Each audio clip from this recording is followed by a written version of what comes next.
All right, everybody, for the second lesson, we're going to look at some of the other features of layers and sort of building inside of After Effects, and then maybe we'll get into some animation here inside the layer. So we had this from before. This was the Snowstorm comp that we had before. I added a music track here for demonstration purposes, but we have this here, and this is just this video of New York City aerial in the background with this blue solid that we made, Command Y. We have a snowflake and a snowstorm title on top of this, and so it looks a little bit like this. And so I want to talk first about these little controls on the side of the layers right here. So on the side layers, we have some basic fundamental controls for each layer. We have an eyepiece that we can turn the layer on or turn the layer off, hide the snowstorm, etc., or hide whatever layer we didn't want to see for temporary. It will render out this way when we finally do decide to export it.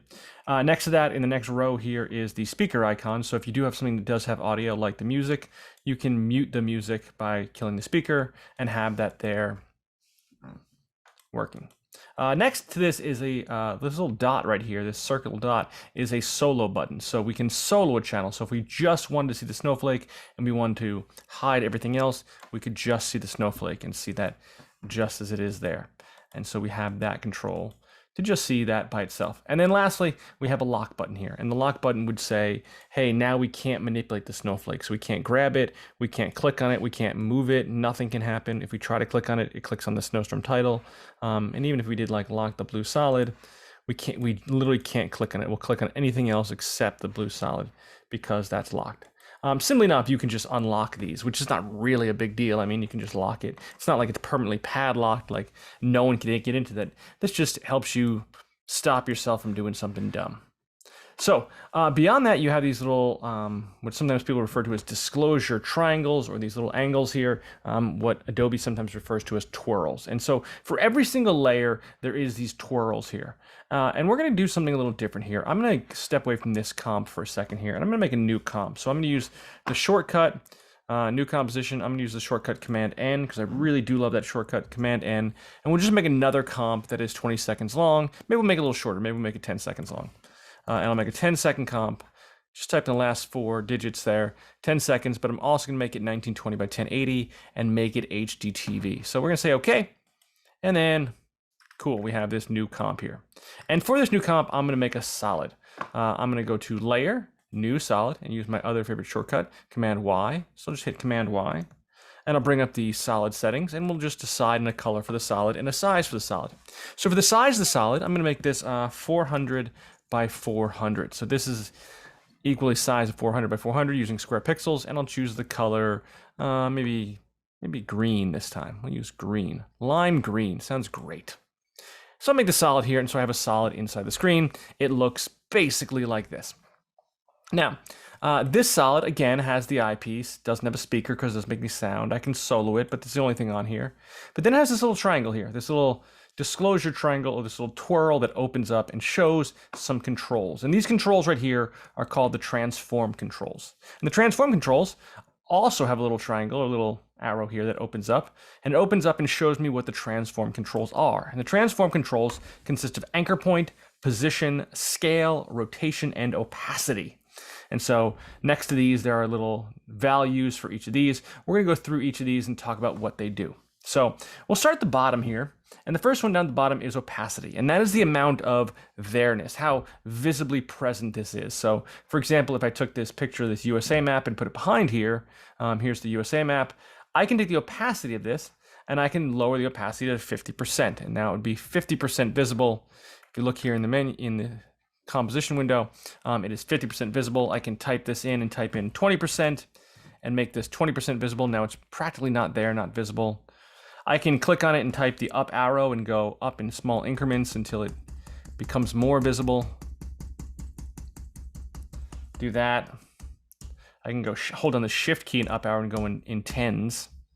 So I can make this more or less visible here. But simply enough, I can hover over these numbers and just click and drag to left and right. So if I just hover over them and pull, I can pull this up in different levels of opacity. So 100% opacity is fully there, 0% opacity is completely transparent. So I do have that as a control.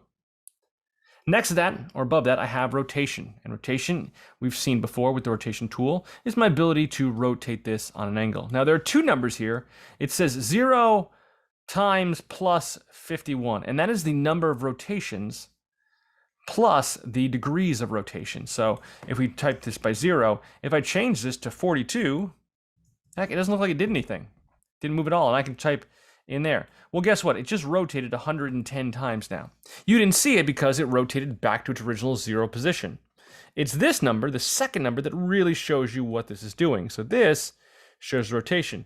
But here, if I start at 0 and I go up to 360, it'll go to 359, and then eventually it'll reset to 1, and now it's at 1 by 19, so I can move to there. I'm also using this reset button to reset it back to its original default here. You can also reset any control by going and right-clicking on that control and choosing reset here. So just to reset that individual control, I have that there. Now above this, I have scale, and scale will allow me to stretch this out and enlarge this, or bring this down. Notice that this scaling control, as opposed to directly grabbing onto the corners of this, will allow me to constrain proportions. By that I mean when I pull the one stretch out, it pulls the other one as well. And that's because of this little chain here. This is called the lock, so it sets the dimensions to lock together. If I turn that off, I can then move it horizontally, and then I can turn the lock back on, and it will still size up in this shape. Now, that said, if I do grab up here, you'll notice that I have the ability to override the lock that's on. This, directly manipulating inside the screen, doesn't care that there's a lock on this. I can make it this shape. I can still go back, and this is still locked here. So it will still be locked here. But whatever I do here doesn't really care about whether or not this is locked. It just ignores this, unless I hold down Shift, and then it acknowledges the values of the constrained proportion when I drag. So dragging, I can drag any shape I want to, but holding down Shift will keep me standard. Again, this by default will keep me standard, but it'll be here. Above that, we have this value of 960 by 540. And I want to talk about what this really means. This is the position control. And the position control says that the position of this is at 960 by 540. Well, let's talk about what that means. Our comp number 1 here, the dimensions of our comp number 1 is 1920 by 1080. And the way that measures is this way. It measures here, 0 is right here. So if we were to mark here and say that right here at this point, right there is the value of 0. And then at the other end of this, over here, is 1920. So 1920 is this edge. So it moves, basically, it counts horizontally from this way to this way, from 0 to 1920. Now, it counts vertically from 0 up in this top corner down to 1080. And those are the dimensions of HD. So since we made an HD comp, it's going from 0 at 1920 and 0 to 1080 this way. And that's the way this thing works. The 0 position is this first pixel that would be theoretically over here. So it moves that way. You can actually see this here by hitting Command R, which would bring up the rulers on this. So if you click onto After Effects here and you hit Command R, you'll see rulers that show up. And the rulers will show you that this goes from 0 right here down to 10, roughly about 1080 right there. And it goes from 0 here all the way to 1920 right there. So we have that control as an idea. So there's your measurements of this. So if we measure this 0 to 1920, halfway across 1920, if you take 1920 and divide it by 2, you would get a value of 960. So halfway into here is 960, which is kind of halfway down the middle of this thing. And then if you take 1080, halfway down 1080 would be the middle of this, which would be 540. So what we're saying here is that this image right here, the center of this image is falling right here at 960 by 540. And that's roughly where it's falling. And so here we have this image coming here at 960 by 540, right in the middle of this. I'm gonna hit Command R and hide these rulers again. I don't really need them. So let's hit Command R, get rid of these rulers, and this is where this is falling like so. So this is how this image is set. So if you look at the lime green solid, the image here is set at 960 by 540, right in the center here. That's where it's located. Now, why do I tell you that? Well, because the position values are set to basically where it is in the comp, which means if hypothetically I move the position values to 0 by 0, it's in that corner there. if I move the position values to 1920 by 1080, it's in the corner there. If I move it to 0 by 1080, it's in that corner there. And you see that it falls right to that corner there. If I click and drag this layer and move this around, this right now is at 1388 by 444, which means it is 1388 this way by 444 down. So it's not halfway down, it's a little less than halfway down. It's more than 2/3 the way across. That's the math, that's how this works. But here's where it gets tricky. This image has size. So this image takes up space. It's more than just 1 pixel big. It is 400 by 400 pixels big. If you remember, the lime green solid was 400 by 400 pixels big, and that's how I built it when I hit Command Y. So here, this takes up space. So if this point in the center of this solid is at 960 by 540, this corner up here is maybe 200 less than 540, which is 340. And this corner right here is less than 960, which is 760 by 340. That's some complicated math. Do you need to know this math? No, I'm just kind of showing off that I can do the math. But here, let's place this point here. And I'll even do this. I'll put a dot right here, a colored dot of some color. We'll choose purple. Here, we'll put a purple dot right here. We'll just draw a purple dot. I don't know if you can even see that. Little tiny little purple dot. Maybe we'll choose a better color here. A red dot here. And we're just going to click a red dot just right there. Just a little red dot. So that point right there is our little 960 by 540, or my 760 by 340 point. So again, if I take this solid, I move this solid, the point of this to 760 by 340, it's going to move that to right to there, which is right where that dot is. So that's where that dot is. That's where that is in position. That is, again, if we bring up the rulers again, that is 760 by 340. We can see that almost perfectly right there. And so that's a little bit about how the math kind of works inside of here. We have these measurements and we have this here. If you don't understand the math, maybe we can explain it better at some other point. But for now, we're going to move on and talk about this as an idea. The last value that we have here, the first value really, is the anchor point. And the anchor point is this little red guy right here, this little red target right here. This little red target is the center of this. And the way that I think about it is the center of this is really, let's be honest, it's the heart of this. The heart of this lime green solid is its anchor point. The anchor point decides everything about how this thing operates. So the position of this green solid, where this green solid is located, is not where this corner is located or not where this corner is located. It's where this thing is located. Look, for example, when I move the position to 0 by 0, it puts it up in that corner. If I change the position to 1920 by 1080, it puts the target in that corner. The object is obviously bigger than this target, but it puts the target, the anchor point, in that corner. So the anchor point is there. When it rotates around the anchor point, and it adjusts based on where the anchor point is. Which is what it should do. When it scales up away from the anchor point. So let's talk about an idea here. And I want to show you something weird that happens here. I'm going to clear this out for a second. And we're going to go right back to this. We'll get rid of the USA map. And we'll just have this here. So this lime green solid looks like this. I'm just going to zoom in a little bit. There's values for the anchor point. And the anchor point is at 200 by 200. Well, what does that mean? Well, the object is 400 by 400, which means the anchor point is 200 in, halfway into the solid, and then halfway down the solid. This is the horizontal or the x-axis. This is the y-axis down here. It's in the center. So we can almost determine the size of this solid based on the fact of where the anchor point is. So if, for example, we took the blue solid here, just as an idea, we took the blue solid and said, hey, this blue solid, the anchor point of this, we'll open up the transform properties of the anchor point, is 960 by 50, which means how big is this solid? Well, it's 1920, which is double 960, by 100. And there it is right there, 1920 by 100. That's double. So whatever the layer is, you find any kind of layer. If you were to look, I mean, you could just look up here, but if you were to look at, say, the giraffe, here's the giraffe.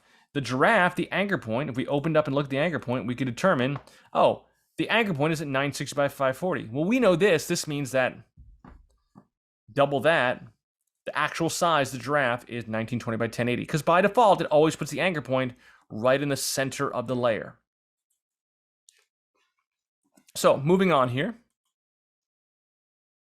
we'll go back to this lime green solid. And so this lime green solid, the anchor point is at 200 by 200. And now it does a weird thing. When I change the values here and I decide to move the anchor point, it's going to move the anchor point and it's going to do a weird thing. It moves like this. And the anchor point doesn't seem to move, but the object itself moves around the anchor point.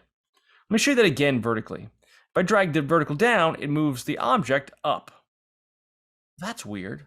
Why does it seem to move the object inside the comp and not the anchor point? Why does the anchor point stay in the same place and not there?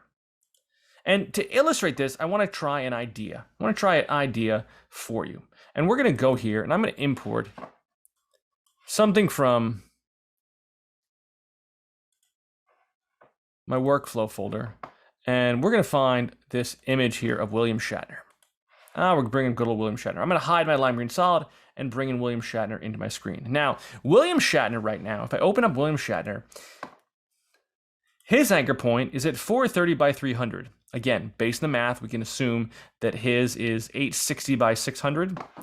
There it is. Look at me being good at math. 860 by 600. His anchor point is right here. His anchor point right there is his heart. Represents his heart right there. His position is at 960 by 540. Now, not all of William Shatner is 960 by 540. His anchor point is at 960 by 540. Well, let's say, for example, William Shatner wanted to rip out his heart and put it in his extended hand and give it to you as a gift, something that William Shatner would probably do. Well, in this case, what I may want to do is I may want to move the anchor point so that the anchor point was in his extended hand. But if I move these numbers without moving the position numbers, what happens is, in order for him to do that, in order for you to be in the center of a room and to rip out your heart and for your heart to stay in the center of the room, but go into your extended hand, you would have to move. So what After Effects is doing is being technically accurate. By moving the anchor point, it says, hey, I'm not going to touch position. Look, position is going to stay at 960 by 540. Is position of 960 by 540 where William Shatner is? No. It's where William Shatner's anchor point is. And in order for William Shatner to move around his anchor point, I can move William Shatner over here. His anchor point stays at 960 by 540 because I haven't adjusted that, but it stays in relationship to his hand. And now his anchor point's at 771 by 243, related to the object. So it is 771 pixels into the object, into the layer, and 243 pixels down the object, which is kind of this corner of the object. And now, when this point is at 0, when the position is at 0, William Shatner is off the screen. There's his little hand just sticking out there. That's a little bit of hand sticking out there. When William Shatner will move this position, we'll reset this position back to 960 by 540. When William Shatner rotates, he rotates around his hand. When he scales up and scales down, he scales up and scales down away from his hand. His hand is now the center of him. And it doesn't matter where the position is, it's relationship. So the anchor point is always the relationship to where it is on the layer. The position is always in relationship to where it is in the comp. And those two values are kind of working against each other. So moving this point doesn't move this point over because it doesn't change position. I'd have to move this to here, and then compensate his position so that he was back over here, somewhere in roughly the center of the screen. Some idea of roughly where the center of the screen would be, kind of, sort of. But it's going to be based on the anchor point. That's what the anchor point is first, because it's always based on where the anchor point is. That's the idea. So it's a tricky thing to think about. It'll take a little bit for you to wrap your brain around it. For me, it took me a while to wrap my brain around it. I always got confused about it. I've tried to make it easier to understand using William Shatner, of course, which I think helps, because it always helps. But it is a tricky thing to understand that when you do this, it does something weird. It does this kind of weird idea, but it does work. I will show you a separate control. Over here next to the rotation control, there is a control called the pan behind control. And the pan behind control actually says pan behind and then in parentheses it says anchor point tool. It is the letter Y, so if you want the shortcut to get to it, hit the letter Y, and it brings the pan behind tool. It's a weirdly named tool. The pan behind tool does basically this. It allows you to grab this layer, because normally with a selection tool, you can't grab the anchor point and move the anchor point. Grabbing the anchor point doesn't do anything for you. But the pan behind tool allows you to grab the anchor point and move it to its extended hand. And you're like, oh my God, that's so much easier. Why didn't you just show us that, Chad? Well, for a couple reasons. Most importantly, what I want you to understand is that when I do this, in order to do this, this tool magically moves both the anchor point and the position simultaneously. So you'll see these numbers change down here at the same exact time as this thing goes. This is moving both of these, and both of these are happening. So here, as I move this, it moves this, and you'll see both these numbers. If you look over to my left here, you see under Shatner, it says anchor point and position are moving simultaneously. That's okay, and you can do that, and you can just move that to his hand, or you can move it to his forehead if you wanted to, or move it to the bottom of his legs, and now he would rotate off there. He could dance back and forth. Hey, I'm William Shatner. Hey, how's it going? And he could do that, and that would work perfectly fine. But here's the truth. What you want to do is you want to do this before you start animating. In the next part of this, we're going to get into animation, and I want you to understand that you need to do this, move the anchor point before you start animating. Because once you start animating, your animation is always based on where the anchor point is. And if you start changing the anchor point mid-animation, you can really make some bad mistakes, and it's a lot trickier to work through. So it's something to think about. I always say kind of build it before you start making it move. So decide where you want this anchor point to be, and then you can say, hey, I'm going to move. But if you start moving this and then animate this, which we'll get into in a second, and then you start moving the anchor point, you can really run into some dangerous kind of circumstances. All right. For shortcuts, since we love shortcuts, I do want to take a minute to talk about shortcuts. If I don't want to see all these transform properties, if I just want to see certain transform properties, I can go here and I can click on, say, William Shatner, and I can hit A for anchor point. A for anchor point. If I want to see the position control, I can just hit the letter P. I don't have to hit Command P or Control P or Option P, just P. P for position. Of course, if I want to see scale, I can see S for scale, and it will show me the scale. Command S will save, not what I want to do, but just S shows me scale. And I can do this for multiple layers. So if I chose grab 2 layers, just drag the lasso around 2 layers, or clicked on the first one, shift click on the next one, and typed in A, show me anchor point for both, position for both, scale for both. We talked about the rotation tool. The tool up here, the shortcut for the rotation tool is W for rotate. But if you want to actually see the rotation property, that actually is R. So A, P, S, R. There we go. We have all those properties there. And the last one, opacity, well, O doesn't work for us. O is being used for something else. So we have opacity, the letter T, opacity. Or you can say in parentheses under your breath, you can kind of be like transparency.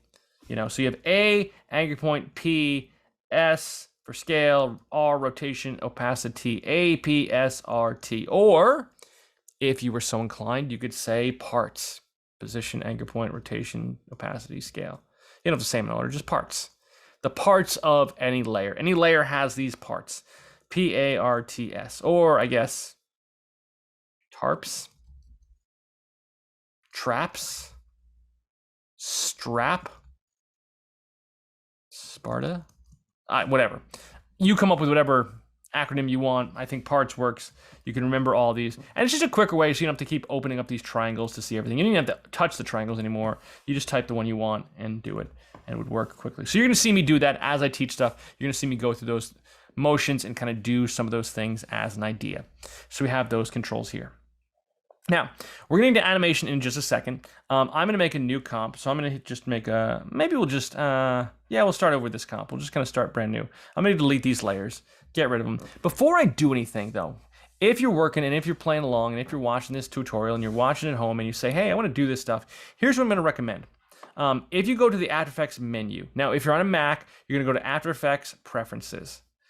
If you're on a PC, you're going to go to File, settings somewhere. I think it's, or it's edit settings. You'll find it. I think it's file settings. After Effects Preferences, you're going to look for After Effects Preferences General. So you're going to look for that menu there.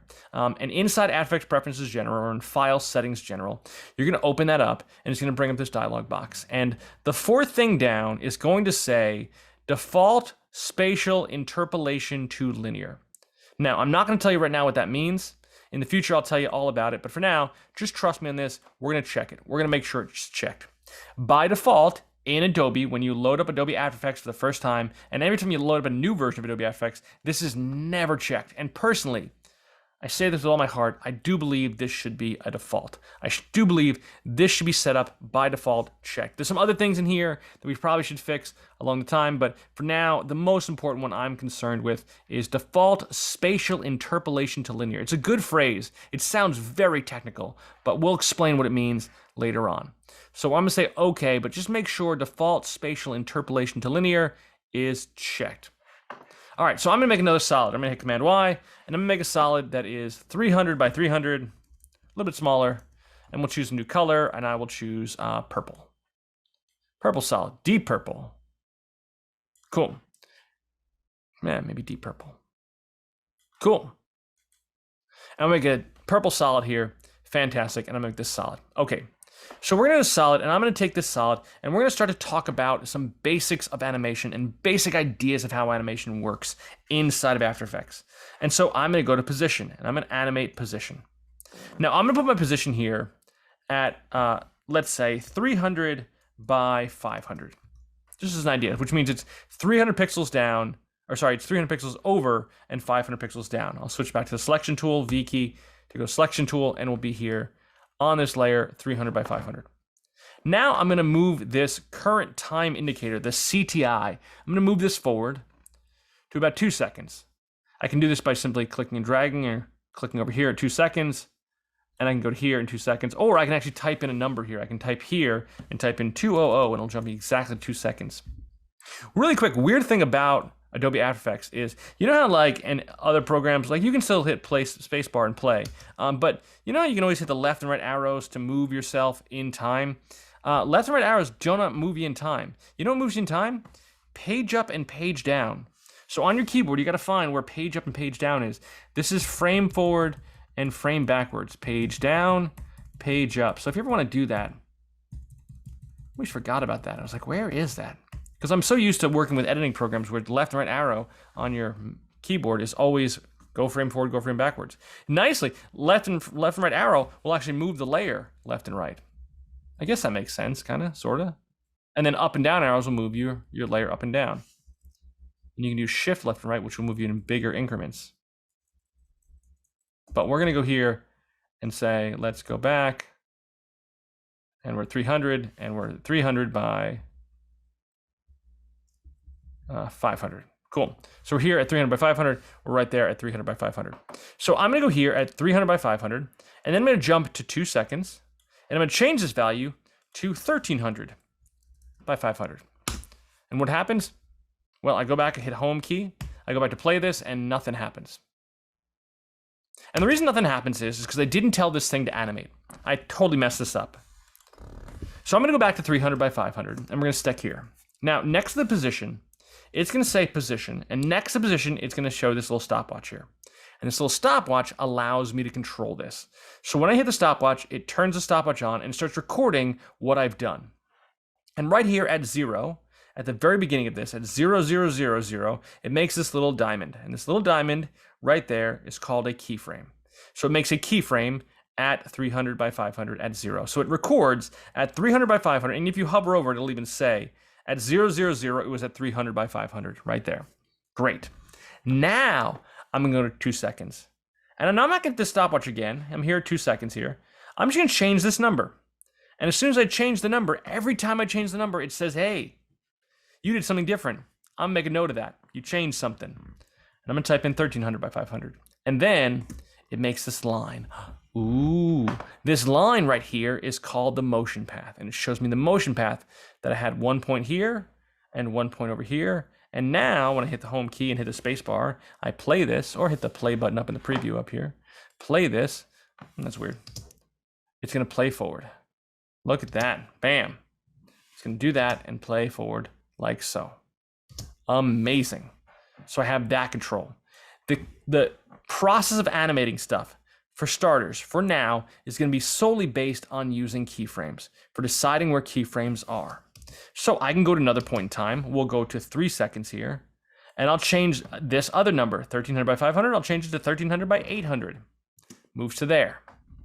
I'll go here and I'll go to 4 seconds, or maybe 5 seconds, and I'll go to another point in time and I'll go 0 by 0. It's going to put it back up in that corner, which is where we want. Now I go to home key and now it plays forward. Whoops, sorry. Here, and we'll play forward and it plays this and goes through and goes from there to there to there to there to there, and then boom, like so. Now, if I go here to 7 seconds and I grab this, as soon as I grab this and drag this, it's going to change these numbers. These change in numbers, stopwatch is going to record that. I don't have to keep having to hit the stopwatch every time I make a new keyframe. As long as I change these numbers, every time I change the numbers, it will make a new keyframe. So now I can click to here at 10 seconds or 9 seconds and drag over here, another keyframe. And you see keyframe, keyframe, keyframe. These points right here, these little boxes, these bigger boxes here are called vertex points.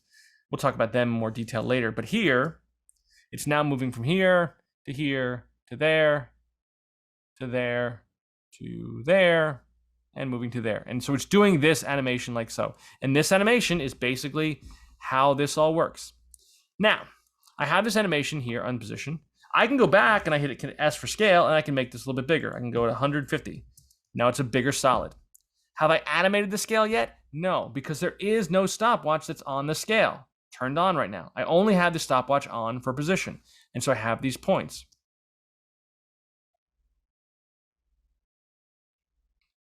Now, if I have this, if I go here and I turn off the position stopwatch, I'm going to turn on the position stopwatch, and one of the things that will happen is all my keyframes are gone.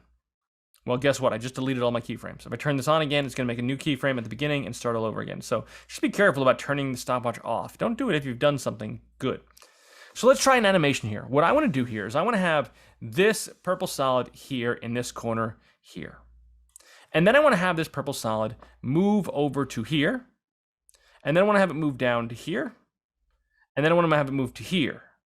So we'll break this up into 1 second intervals. So 0 to 1, 1 to 2, 2 to 3. So it's going to go 0 to 1, 1 to 2, 2 to 3. And then from 3 to 4, it's going to do nothing. It's just going to sit there.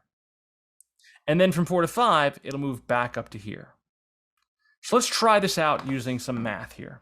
I'm going to move this to 0 by 0. Which is not actually what I want, because 0 by 0 would put it into that corner. So let's use some better math. Let's move it 200 in and 200 down, so it's there.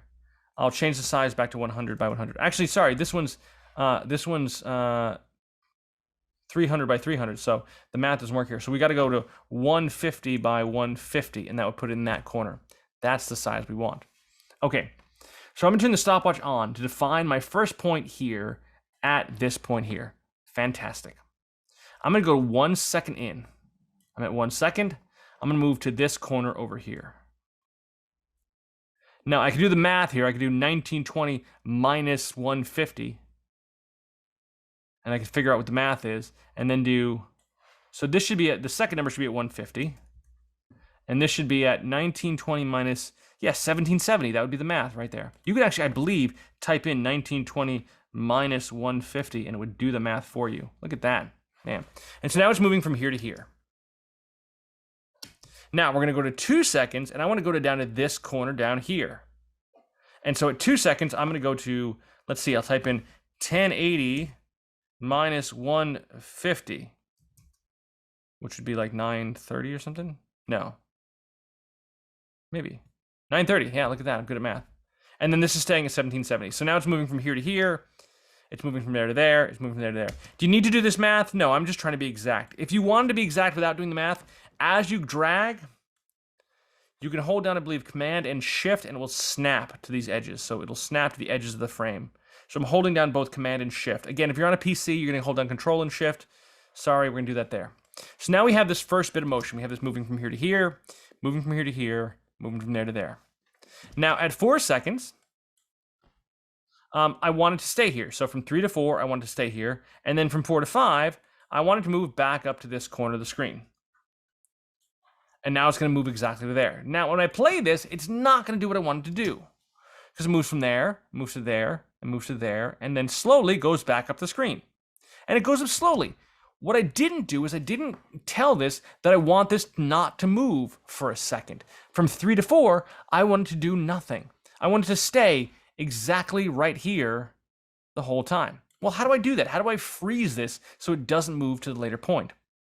Well, animation happens between 2 keyframes. So what I'm going to do is I'm going to program this to not move for the length of these keyframes here. So I'm going to go to here to 4 seconds, and I'm going to say, I want to have this same value here over here.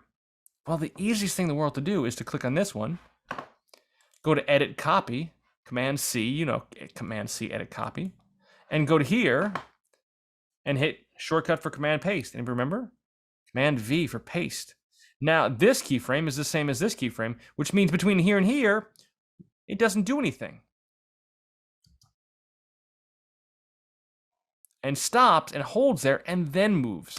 But if you want this kind of freezing action, this kind of not moving at this place, you need to program in, this is not going to move at this position. And then it moves.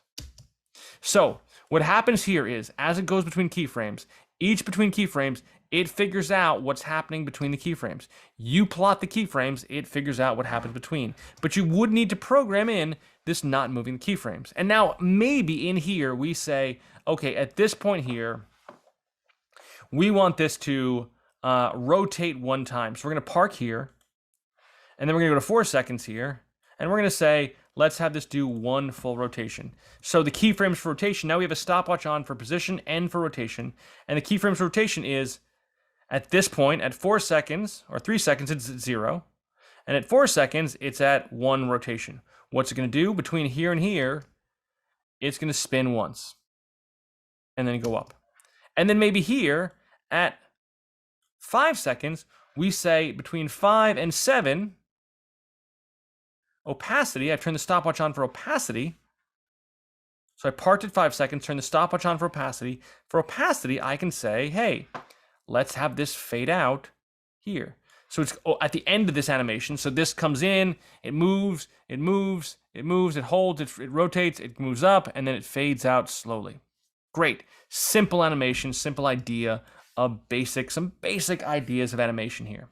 So we're moving across this path, doing our animation, it works, looks okay, we have it working. And then maybe from beginning to end, maybe we'll have it be at 100%, halfway between this 5-second animation, we'll have this reduced down to 20%, so it gets really small, and then here, we'll just copy this first scale keyframe, Command C, Command V, and paste it over here, and so it gets smaller as it goes, and then it gets bigger. Smaller, smaller, smaller, and then, whoops. You gotta make sure this green line plays all the way through, otherwise it won't play through. So sometimes the RAM gets overwhelmed and it'll only play a little bit. Now it's playing all the way through. Smaller, smaller, smaller, it gets bigger, and gets bigger, and fades out. So I have all this animation. I have animation for position, I have animation for scale, I have animation for rotation and opacity. I have animation for all of these things. It's doing all of this animation. And this is how animation works. You're going to see lots more stopwatches. You're going to see lots more controls. You're going to see lots more things we can do. So let's try a different example here. Let's go here to the snowstorm. We'll look back here at the snowstorm. And let's say we want to animate the snowstorm to do something here. We're going to make some kind of crazy kooky animation with the snowstorm, like it was some kind of opening here for this. So we have this New York City aerial. We have this happening here. So I'll kill the music for a second because it's in the way. We have this music here. I'll just get rid of the music layer entirely. I don't know if I want that. It's not really the right music. And so now I have the Snowstorm title here. It's doing its thing. Looks great. Fantastic. Okay, I want this to animate in. So here's what I want to happen. We'll focus on the Snowstorm title. We'll solo the Snowstorm title by itself. What I want the Snowstorm title to do is I want it to come off screen and fly in screen like this. Great. Here's what I sometimes do. What I could do is I could put this off screen over here. Turn the stopwatch on for position, P for position, since I'm animating position, turn the stopwatch on position, and then go to 1 second and then move it back. But I don't know if that's worthwhile, and here's why. It was already in the perfect place. I already designed this so that this was right here with a snowflake in the middle of this. Everything looked great. So why don't I start to animate backwards? It's already here. Let's go to 1 second. Actually, let's do this. let's decide before we do this. Let's look at the NYC aerial. We're going to say NYC aerial. We're going to focus on NYC aerial. We want this to fade up. So at 1 second, it's already at opacity. Sorry, New York City aerial opacity. It's already at 100%. Let's turn the stopwatch on now. And let's work backwards and undo its final result. So if you have something laid out on your composition and it's in its final result, let's work backwards. And now we'll reduce it to 0. So at this point in time, it's at 0. At this point in time, it's at 100. And this is going to fade up. Great. Perfect. Now, at 2 seconds, and I'll go in 1 second intervals just because it makes sense, we're going to look at Snowstorm Title.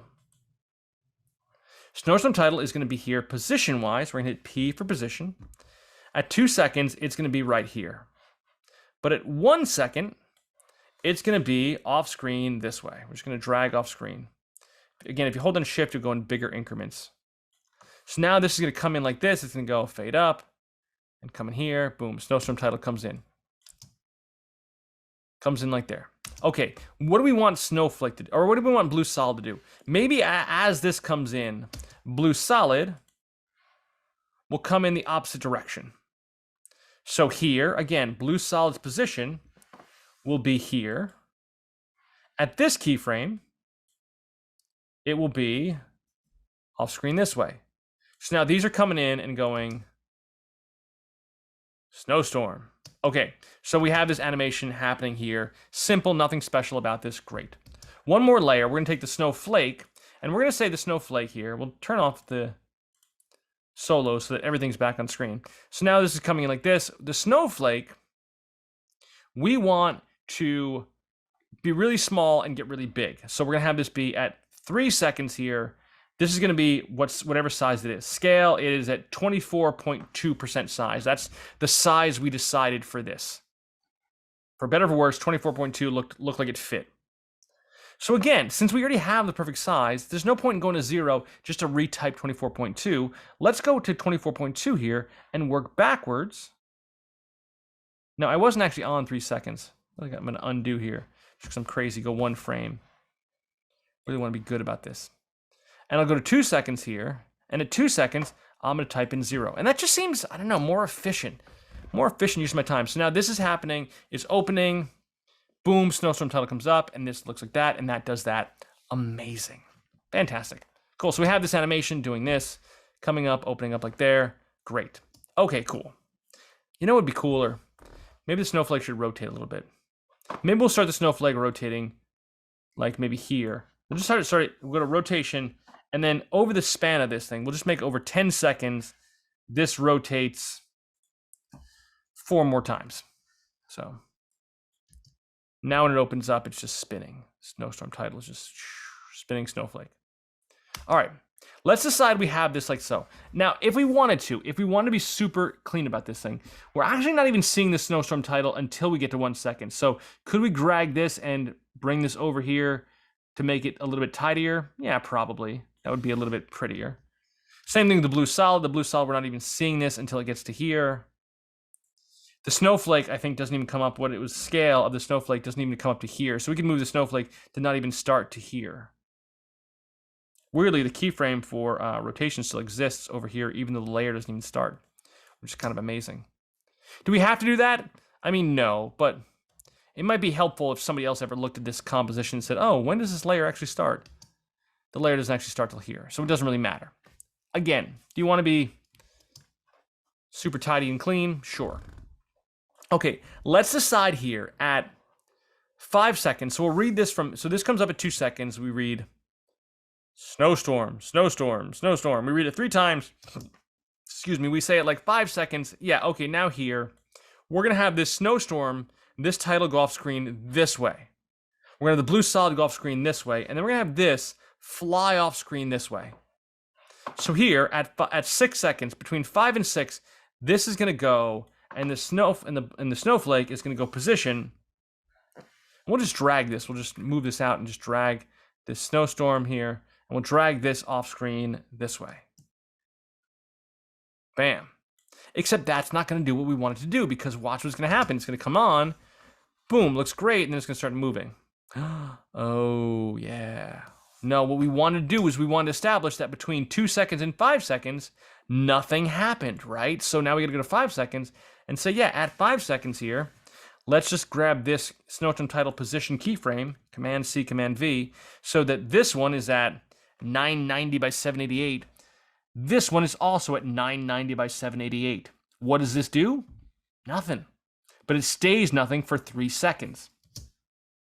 Comes on screen, boom, hits there, holds, goes this way. We're going to do the same thing for the blue solid. So blue solid's position, we're going to copy this keyframe, Command C, Command V, so it doesn't move. And then here, at this point in time, we're going to drag this blue solid and go blue solid off screen this way. So now it's going to come in and going to go Snowstorm Title comes in, boom, snowstorm, drifts off, amazing. And now lastly, we want this snowflake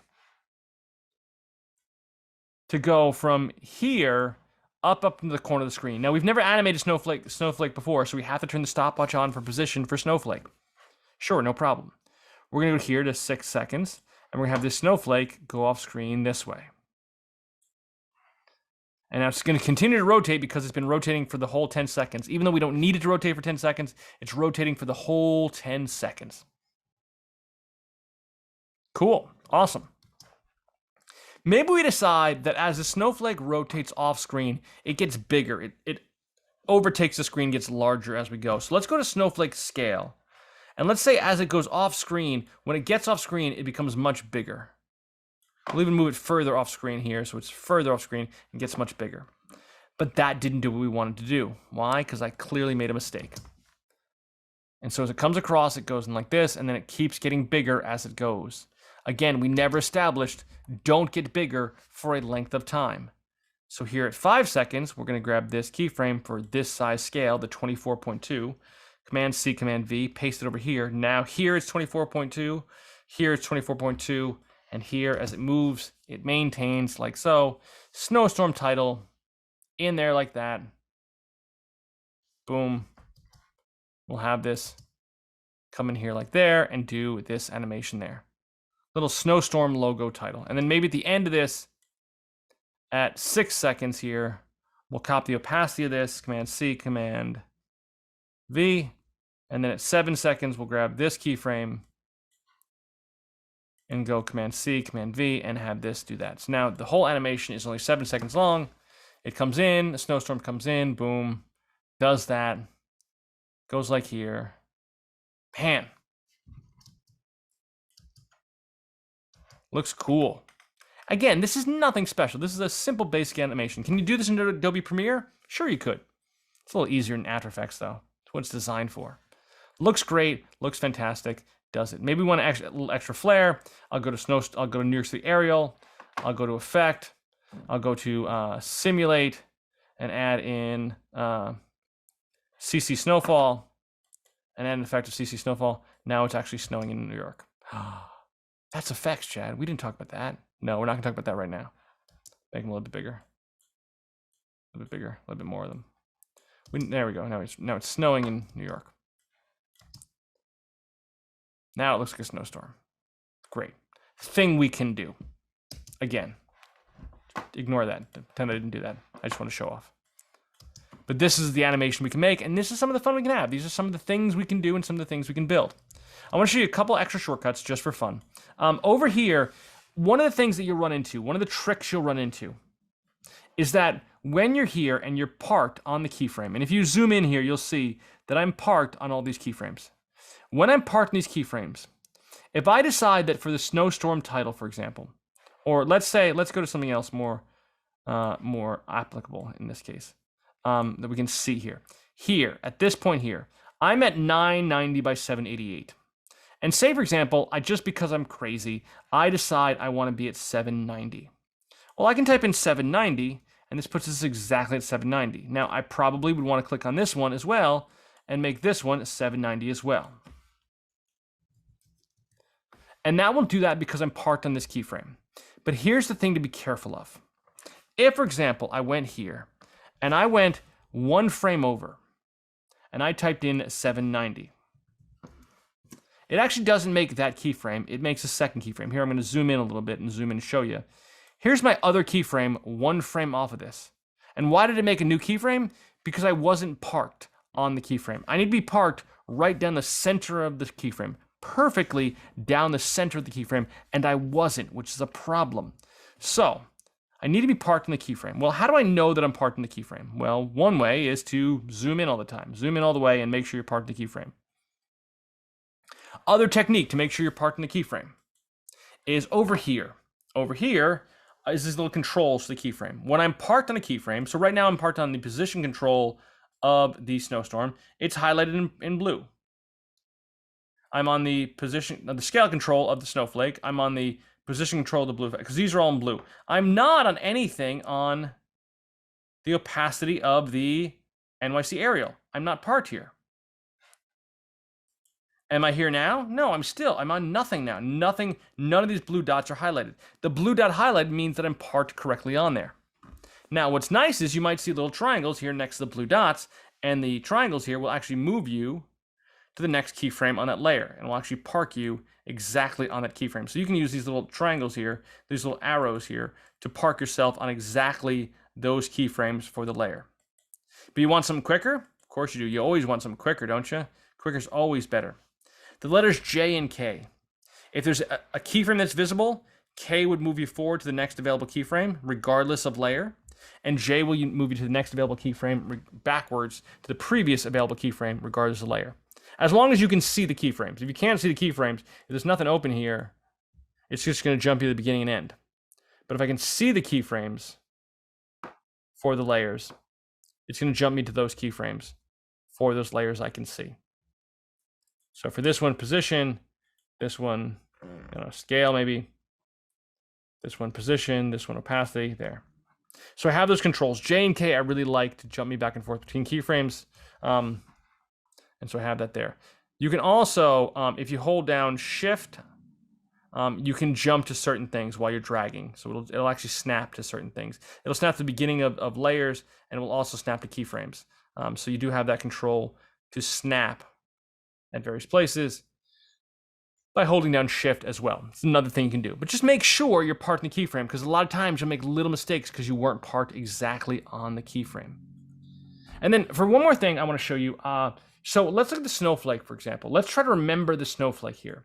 The snowflake, let's see what we did with the snowflake. Let's see what did we animate? Well, we animated position because we moved it off screen so it would fly this way.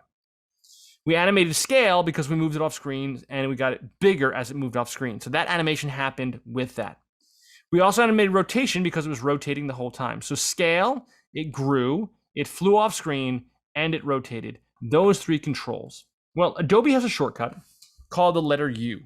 Adobe sometimes refers to this as the Uber key. That's a weird term. The Uber key, above all else.